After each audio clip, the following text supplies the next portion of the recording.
in detail. Prime Minister Narendra Modi has said that the Nari Shakti Bandhan Adhinayam or Women's Reservation Bill is no ordinary law but announcement of New India's new democratic commitment. Addressing the Nari Shakti Bandhan Abhinandan Karyakram at BJP headquarters in New Delhi today, Mr. Modi congratulated every woman of the country on passage of the bill in the parliament.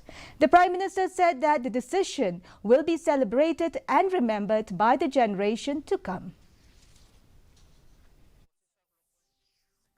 पूरे दिल से, सच्चे दिल से, आदरपूर्वक देश की मातृशक्ति का जो मिजाज बदलेगा, जो विश्वास पैदा होगा, वो देश को नई ऊंचाइयों पर ले जाने वाली एक अकल्पनीय अप्रतिम शक्ति के रूप में उभरेगा, ये मैं अनुभव करता हूं। The state government has secured